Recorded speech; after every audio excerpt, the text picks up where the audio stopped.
Hello dear KBS student. इस video में हम लोग periodic test 2 simple paper mathematics का जो क्लास 7th के लिए है देखते हैं।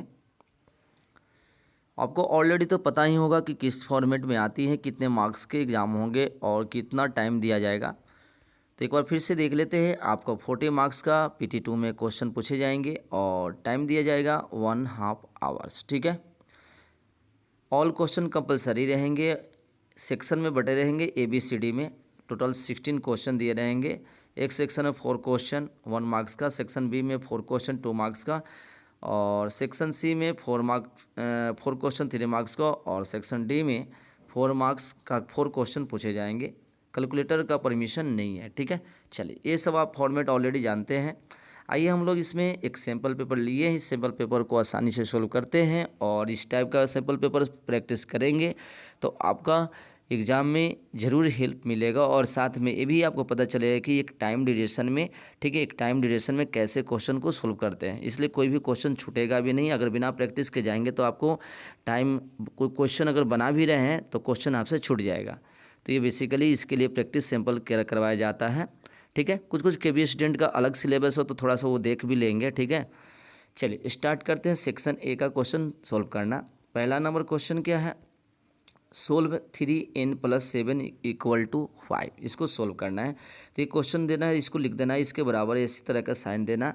उसके बाद लिखना, देखो पहले 7 को इस साइड में भेजिएगा तो लिखिएगा 3n = देखिए 25 पहले से है। ठीक है। और ये आएगा तो प्लस में है तो इधर आके माइनस में हो गए बच्चों। ठीक है। चलिए अब इसके बाद आगे बढ़ाएंगे तो 3n = इधर से कितना होगा, 25 में से 7 घटेगा तो बताइए कितना, 18 हो जाएगा। कितना हो जाएगा, 18। तो यहाँ से आपका अब ये 3 क्या करेगा, इधर जाकर डिवाइड कर देगा तो 18/3 हो गया। इसको काटेंगे कितना टाइम में, 6 टाइम में। तो इस तरह के आपका n = 6 आ गया। और लास्ट में आपको क्या करना है, इसको इस तरह का घेर कर लिख देना है बगल में आंसर। ठीक है। चलिए 1 मार्क्स हो गए। सेकेंड नंबर क्वेश्चन देखते हैं। सिंगल को इवेल्युएट करना है। ठीक है। -6 + 5 इस तरह का दिया हुआ है। सबसे पहले आपको स्मॉल ब्रैकेट का वर्क करना है, स्मॉल ब्रैकेट का करना है। तो इसको आगे बढ़ाइए, क्वेश्चन एक बार फिर से लिख लीजिएगा।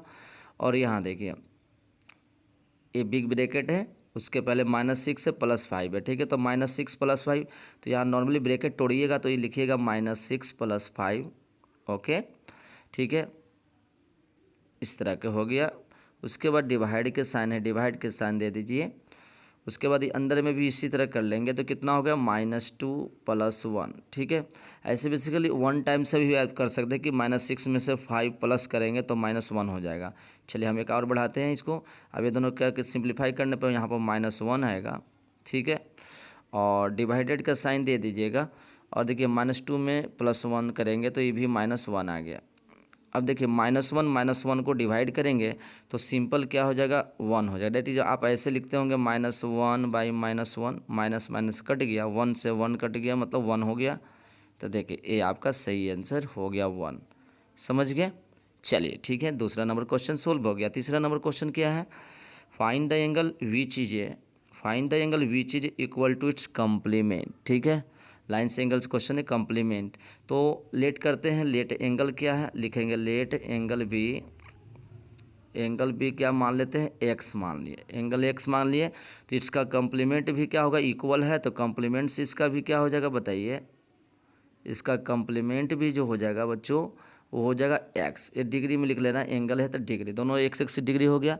अब आपको पता है कि कम्प्लीमेंट के केस में 2 एंगल का सम 90 डिग्री होती है, इसलिए हम लिख लेंगे x + x = 90 डिग्री, लिख दिया। चलिए हो गया। यहाँ से अब क्या करेंगे, x जोड़ेंगे तो 2x हो गया, 2x = 90 डिग्री। तो यहाँ से x का क्या होगा, ये 2 डिवाइड कर लेगा तो 45 आ गया। चलिए x का वैल्यू 45 हो गया। तो यही तो निकालना था आपका, 45 हो गया। तो ये कह रहा है कि फाइंड द एंगल विच, तो एंगल क्या हो गया, रिक्वायर्ड एंगल जो हो गया वो आपका कितना हो जाएगा, तो रिक्वायर्ड एंगल लिख देंगे आंसर कितना, 45 डिग्री। ये आंसर हो गया। ठीक है।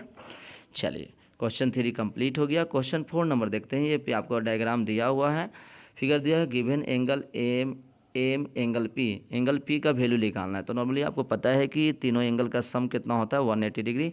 तो आप कैसे लिख सकते हो, आप ऐसे लिख सकते हो कि angle P plus angle Q plus angle R equal to 180 degree, क्योंकि पता है कि सम ऑफ एंगल्स क्या होता है ट्रायंगल में 180 डिग्री होती है।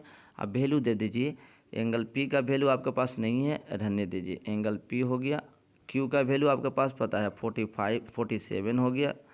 प्लस में लिखना है कितना बताइए, प्लस में यहाँ लिखना है आपको 52, एंगल 52 डिग्री हो गया और इक्वल टू 180 डिग्री। ठीक है, चलिए अब क्या करना है, आपको इसको सोल्व करना है। एंगल पी निकालना है तो एंगल पी इक्वल टू, यहाँ से देखिए दोनों को ऐड करके उधर माइनस कर दीजिएगा तो 180 माइनस ऐड करेंगे तो बताइए कितना 4749 और 99 कितना हो जाएगा 99 हो गया। ठीक है, 99 माइनस कर दीजिएगा तो कितना हो जाएगा 1 और आपका हो जाएगा, ठीक है 8 हो जाएगा 81 डिग्री। कितना हो गया 81 डिग्री। तो ये एंगल पी का value, that is angle P का वैल्यू लास्ट में लिख देना है। एंगल पी मतलब मेजर ऑफ एंगल पी हो गया ओ 81 डिग्री। ये आपका आंसर हो गया। ठीक है,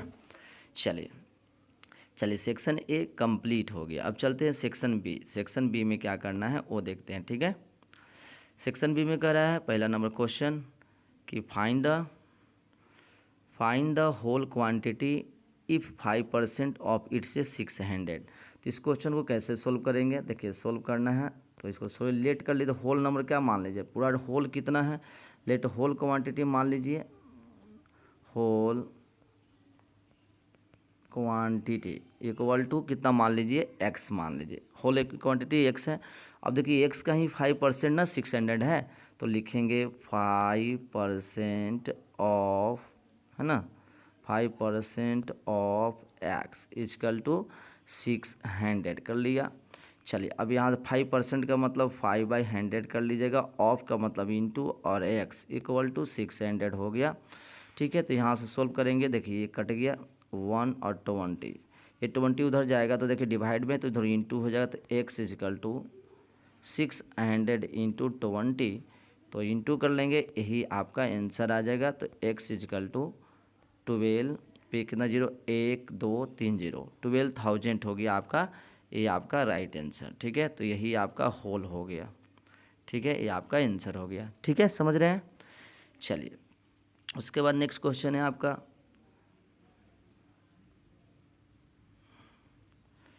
the marks out of 100 obtain by group of student in science test में दिया हुआ है मार्क्स कितना कितना आया है। रेंज ऑफ द मार्क्स, तो रेंज निकालना है। तो पहला का आंसर क्या, रेंज इक्वल टू आपको जानना चाहिए कि रेंज क्या होता है। तो रेंज इक्वल टू होता है इसका मैक्सिमम माइनस मिनिमम वैल्यू को आपको क्या घटा देना है, वही रेंज हो जाएगा। तो यहाँ मैक्सिमम देख सकते हैं कितना मार्क्स आया है, तो मैक्सिमम 90 हो गया, 95 मैक्सिमम आ रहा है तो 95 लिख दीजिए। ठीक है, और माइनस मिनिमम सबसे कितना है, तो देखिए मिनिमम आपका 39 है, तो 39 घटा दीजिएगा तो आपका कितना हो जाएगा 6 हो गया, और 8 में से 3 गया 5, 56 आपका एक रेंज हो गया। ठीक है, चलिए mean marks of the obtain, mean marks कैसे निकालते हैं। तो मीन मार्क्स निकालने के लिए आपको क्या करना है, डायरेक्ट मीन मार्क्स ऑफ, तो मीन इक्वल टू होता है सारे मार्क्स को जोड़ के उसके नंबर ऑफ स्टूडेंट से डिवाइड कर देना है। तो सबको ऐड कीजिएगा तो 85 प्लस, ठीक है 76 plus 90 plus 85 plus 39 plus 48 plus 56 plus, ठीक है 95 प्लस 81 प्लस 75, सारे को ऐड कर देना है और इससे डिवाइड कर देना है कितना से, देखिए कितने स्टूडेंट हैं 1 2 2 3 4 5 6 7 8 9 10 स्टूडेंट्स हैं। ठीक है, तो आपको सबको ऐड करने के बाद जो आएगा ना उसको क्या करना है 10 से डिवाइड कर देना, वो आपका मीन मार्क्स निकल जाएगा। ठीक है, मीन मार्क्स यहाँ से आपका आंसर आ जाएगा। ठीक है, चलिए 6 नंबर क्वेश्चन कंप्लीट हो गया। ठीक है, आइए 7 नंबर क्वेश्चन में क्या कर रहा है ये देखते हैं। 7 नंबर क्वेश्चन में if triangle D E F congruous triangle B C A है, write the parts of triangle B C A that correspond to angle E F, angle F और डी एफ। तो देखिए आपको ऑलरेडी दिया हुआ question में कि दो ट्रायंगल आपका क्या है, कैंगुरेंस है। ये दोनों ट्रायंगल कैंगुरेंस है। ठीक है, कौन कौन, एक डी है और ई है और एफ है, और यहाँ पे आपको क्या दे रहा है, बी सी ए करस्पॉन्डिंग दिया हुआ है। तो देखिए यहाँ पे अब आपको निकालना है कि write the parts of B C A से लिखना है। तो एंगल ए, तो पहला में बताइए एंगल ई किसके बराबर हो जाएगा। जब ये दोनों के ट्रायंगल कैंगुरेंस होती है तो उससे करस्पॉन्डिंग एंगल भी इक्वल होते हैं। तो देखिए यहाँ पर एंगल ई की जगह पर कौन आ रहा है, एंगल ई के जगह पे आ रहा है बी सी, तो लिख देंगे एंगल सी। ठीक है, पहला आंसर हो गया। चलिए दूसरा नंबर क्या हो जाएगा बताइए। दूसरा नंबर है ई एफ, तो ई एफ साइड बराबर का रहा है, तो ई एफ साइड कहाँ से लेंगे, देखिए ई एफ यहाँ है लास्ट में, तो ई एफ किसके बराबर हो गया, सी ए के बराबर हो गया। ठीक है, साइड हो गया। तीसरा नंबर क्या लिखिएगा, तीसरा एंगल एफ, तो एंगल एफ किसके बराबर हो रहा है, एंगल एफ एंगल ए के बराबर हो रहा है। ठीक है, तो लिख दीजिएगा angle F equal to angle A, sorry angle F हो गया, एंगल ई था तो एंगल ई किसके बराबर था, एंगल सी के, सही है। और ई एफ, हाँ ठीक है सही है, एंगल एफ बराबर एंगल ए। ठीक है, और फोर्थ नंबर इसी क्वेश्चन में साइड बराबर करने का रहा है, तो डी एफ किसके बराबर हो जाएगा। तो देखिए यहाँ डी एफ क्लियर दिखा रहा है, लास्ट और शुरू और लास्ट है, तो डी एफ बी ए के बराबर हो जाएगा। तो इस तरह हमने कॉरस्पॉन्डिंग पार्ट्स को लिख लिया। ठीक है, चलिए ये भी कंप्लीट हो गया क्वेश्चन। आइए क्वेश्चन नंबर 8 देखते हैं। इसको सिंपल मल्टीप्लाई करना, डेसिमल का मल्टीप्लिकेशन है। तो नॉर्मली आप पहला नंबर क्वेश्चन को जब बनाओगे तो उसके क्वेश्चन लिखने के बाद नॉर्मली 2 से मल्टीप्लाई कर देना है। 2 से मल्टीप्लाई करो तो कितना हो गया, 3168, है ना। हम डेसिमल अभी नहीं आए, नॉर्मली 2 से मल्टीप्लाई कर लेते हैं, तो 16। ठीक है, 16 हो गया और 3 हो गया, 6 2 जा 12, 3 हो गया और 2 1 3 हो गया, 33 हो गया और 6 हो गया, 6 3 3 6 हो गया, 8 16 16 14 12 1 13 हो गया। ठीक है, 2 3, ठीक है 30 इतना आ गया। अब इसको इंटू करने के बाद आपको देखना है इसमें डेसिमल प्लेस के, इसमें एक डेसिमल डिजिट है, इसमें एक इसमें है, तो 2 डेसिमल डिजिट हो गए। तो इसका इंटू नॉर्मली करने के बाद आपको 2 डेसिमल कहाँ चले, यहाँ पर डेसिमल लिखा जाएगा। ठीक है, तो आपका आंसर डायरेक्ट लिखना है 63.36। ठीक है, ये आपका डेसिमल हो गया, ये आपको लिख देना है। ठीक है, तो इस तरह के ये आंसर हो गया फर्स्ट नंबर का। सेकंड नंबर में उसी तरह करना है आपको, सेकंड भी वही है, मल्टीप्लाई करिए 1/3 और 3.1 को मल्टीप्लाई करेंगे नॉर्मली, तो कितना हो जाएगा, नॉर्मली मल्टीप्लाई कर लीजिए 13 और 3 1 को करेंगे तो कितना हो जाएगा 3 1। ठीक है, और 3 9, तो कितना हो गया 304 403। तो इसका बराबर ये, इसका आंसर इसको बराबर करके लिख देना है।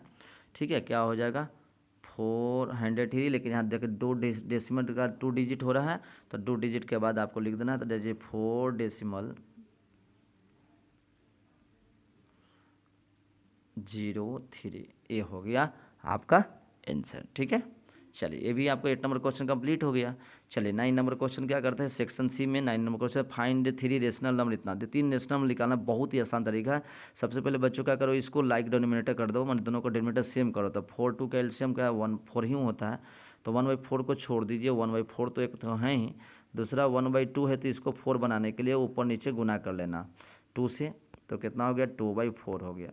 ठीक है, अब देखिए 1/4 2/4, इसके बीच में अब 3 रेशनल नंबर निकालना है, तो 4 से फिर से मल्टीप्लाई करेंगे ऊपर नीचे। ठीक है, तो चलिए 1/4 में ऊपर 4 से कर दिया मल्टीप्लाई, नीचे भी कर दिया। 3 रेशनल नंबर निकालना है इसलिए मैंने 4 से कर लिया, तो 4/16 हो गया।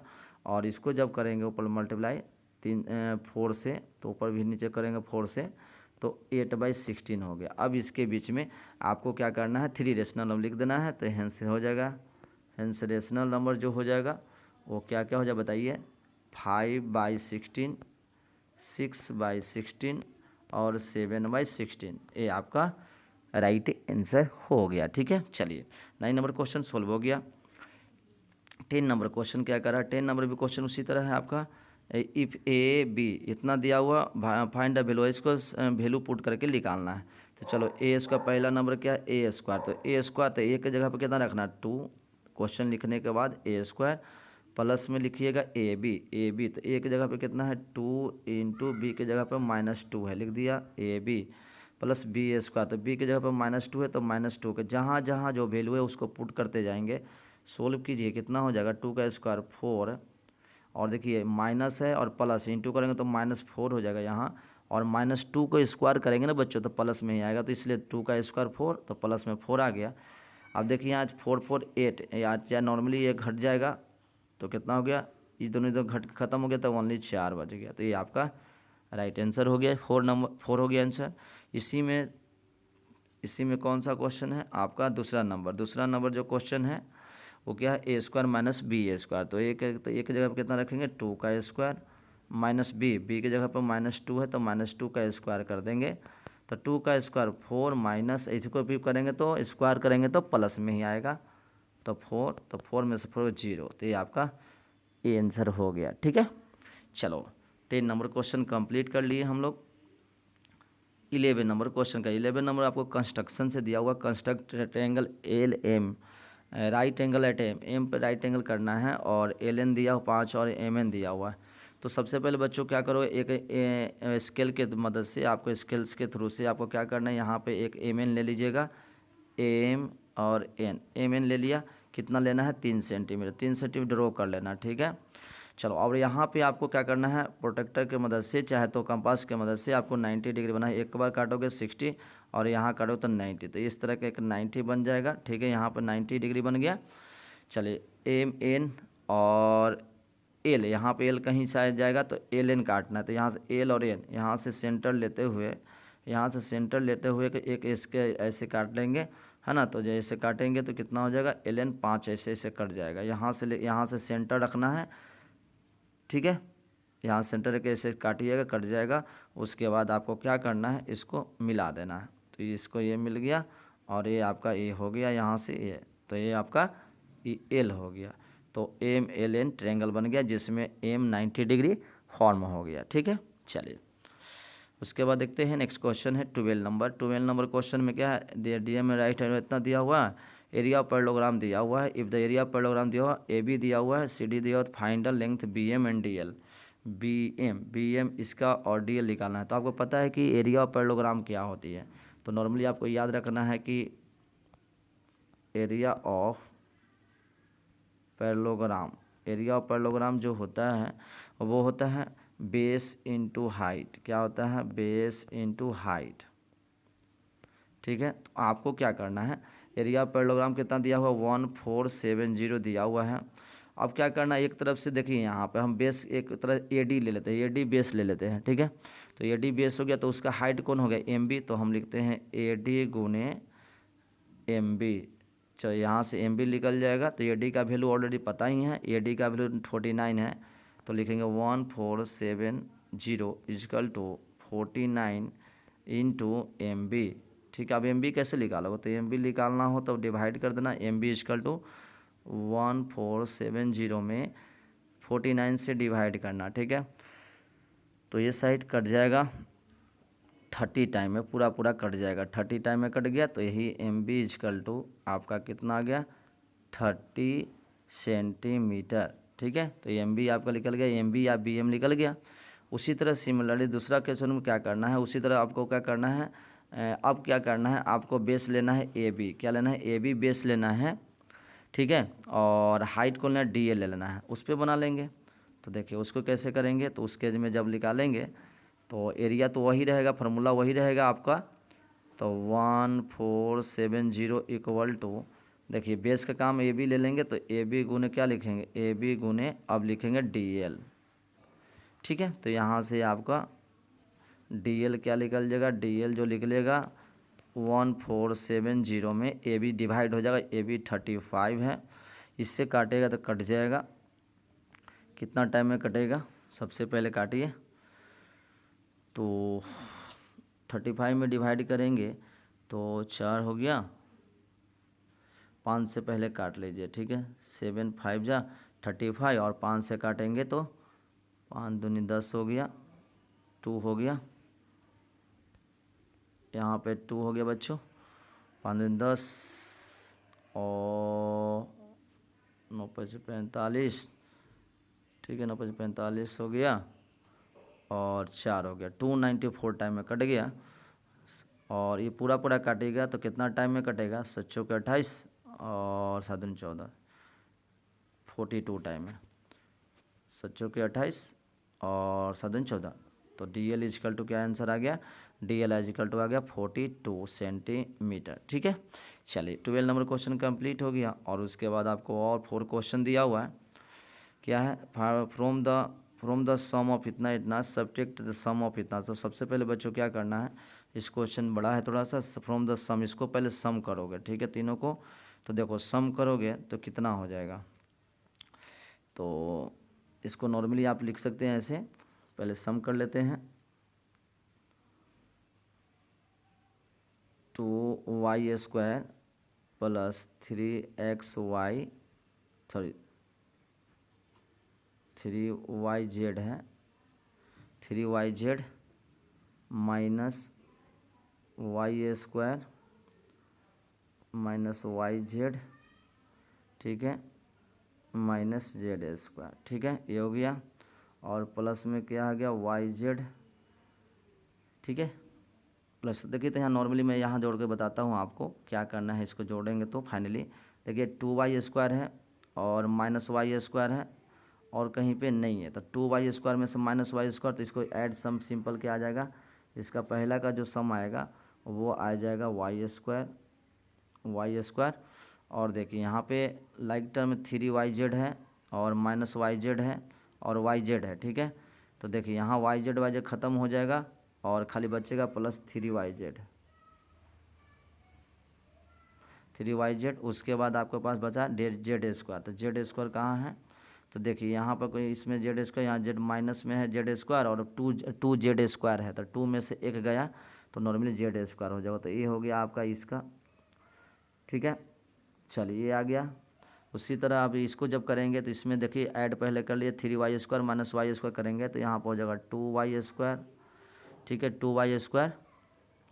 उसके बाद आ गया yz कहीं है नहीं, एक ही yz है, प्लस तो yz लिख दो, ठीक है। और उसके बाद z² कितना, देखो यहाँ पे एक z² है माइनस में, यहाँ प्लस में, तो पूरा z के z ख़त्म हो जाएगा तो कुछ नहीं बता, तो बचा zy², ठीक है, 2y² बचा यहाँ पे और प्लस yz बचा। अब इसमें से इसको घटाना है, सब्ट्रैक्ट द सम, देखिए फ्रॉम द सम इतना एंड इतना, सब्ट्रैक्ट द सम इतना फ्रॉम इसमें से, तो इसमें से इसको घटाना है तो माइनस का साइन दे दीजिए, ठीक है। अब यहाँ जब लिखेंगे तो देखिए यहाँ माइनस सब साइन चेंज हो जाएगा, तो y² plus 3yz plus z² minus 2y² minus yz, sign change हो जाएगा। फाइनल आपको जब सॉल्व करेंगे तो y² माइनस 2y² करेंगे तो नॉर्मली माइनस y² आ जाएगा, ठीक है। और यहाँ से बताया बच्चों 3yz में से yz घट गया तो बच गया क्या, 2yz बच गया और प्लस में z² बच गया। तो ये आपका फाइनल आंसर हो गया, ठीक है।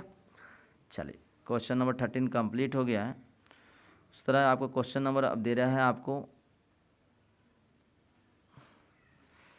2 cross road reach of 100 metre cut at the right angles, देखिए तो through the centre of rectangular park of length इतना एंड ब्रेथ इतना and parallel to its sides, find the area of the roads, also find the area of park excluding cross road, given the answer in hectares, hectare में देना है। चलिए ठीक है, इस question को बना लेंगे। 2 क्रॉस रोड है, ईच ऑफ विड्थ, दोनों क्रॉस रोड है, देखिए एक क्रॉस रोड ये रहेगा और एक क्रॉस ए रहेगा। 2 cross roads each of width इतना cut at a right angle through the centre of rectangular park, ठीक है, of length 700 metre and breadth इतना पैरेलल टू इट्स साइड्स, ठीक है। 2 क्रॉस रोड है, cross roads each of width 100 metre cut at a right angles, ठीक है। 2 right angles पे cut रहे हैं, इस तरह का इस क्वेश्चन को आप लोग बना लेंगे।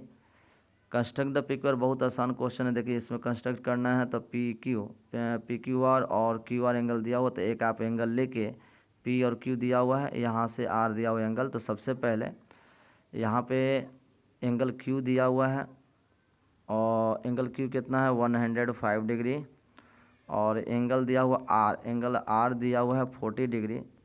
तो सबसे पहले बच्चों क्या करें, एंगल P कितना हो जाएगा, तो 180 में से घटा दीजिएगा ऐड करके, तो शायद हो जाएगा आपका 35। तो एंगल P और एंगल Q मालूम है आपको। अब यहाँ से आपको PQ लेना है, P और Q, और यहाँ पे आपको बनाना है 35 डिग्री प्रोटेक्टर के मदद से, ठीक है। और यहाँ बनाना है आपको कितना, एंगल पे 105 बनाना है, ठीक है।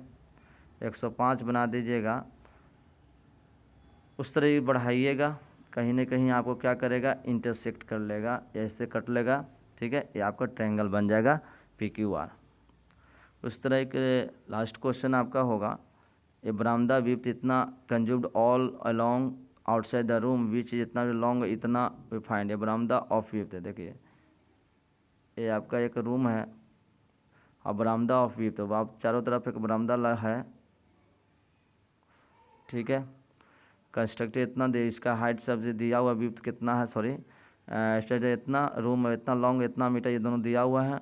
द एरिया ऑफ द बरामदा, एरिया का बरामदा कर निकालना है, तो कैसे निकालेंगे, ये 2.25 है। तो सबसे पहले आउटर है ना, आउटर रेक्टेंगुलर शेप में जो है उसका निकाल लेंगे हम लोग। तो आउटर का पहले लेंथ कितना हो जाएगा बताइए, लेंथ हो जाएगा, देखिए इनर का 5.5 है, तो 2.25 दोनों साइड में बढ़ रहा है, तो कितना हो गया 4 है ना, 4.5 बढ़ रही है, तो 5.5 प्लस 4.5 जोड़ देना है, तो नया लेंथ जो बनेगा वो 10 हो जाएगा, ठीक है। 10 मीटर हो गया बाहर का, ये डायमेंशन 10 मीटर का हो गया। और उसी तरह ये 4 में फिर जोड़ेंगे, उसी तरह ब्रेथ कितना हो जाएगा आपका 4 प्लस 4.5, तो कितना हो गया 8.5 हो गया। अब ये और ये दोनों लेके पहले एरिया निकालिएगा, तो एरिया पहले बाहर का एरिया कितना हो जाएगा 10 × 8.5 करिएगा, तो आपका हो जाएगा 85 हो गया, ये आपका मीटर स्क्वायर हो जाएगा। और उसको अंदर वाला का एरिया कितना होगा, अंदर का एरिया देखिए इंटू करिएगा, तो अंदर का इसका एरिया जो आएगा वो आ जाएगा 5 को 20 और 5 को 20 तो 22 हो जाएगा, 22 हो जाएगा मीटर स्क्वायर। यही आपको 85 में 22 घटा दीजिएगा, तो 3 और 63 मीटर स्क्वायर आंसर हो जाएगा एरिया ऑफ बरामदा का, ठीक है। बाकी cost of cementing the floor of बरामदा एट द रेट, इसको बार फिर से क्या करना है, मीटर स्क्वायर 200 से 200 से इंटू कर दीजिएगा, आपका कॉस्ट निकल जाएगा। तो एक सिंपल पेपर था, लेकिन ये बहुत ही इंपॉर्टेंट पेपर है ये, इसको एक बार जरूर सोल्व करिएगा। एक क्वेश्चन बन गया है और थोड़ा टाइम थोड़ा ज़्यादा लग रहा है, इसलिए इस क्वेश्चन को थोड़ा सा देख लेंगे और सोल्व कर लेंगे। आई होप ये सारे क्वेश्चन से समझ में आ गया होगा। और हमारे चैनल पर अगर नए हैं तो हमारे चैनल को लाइक और सब्सक्राइब करिए।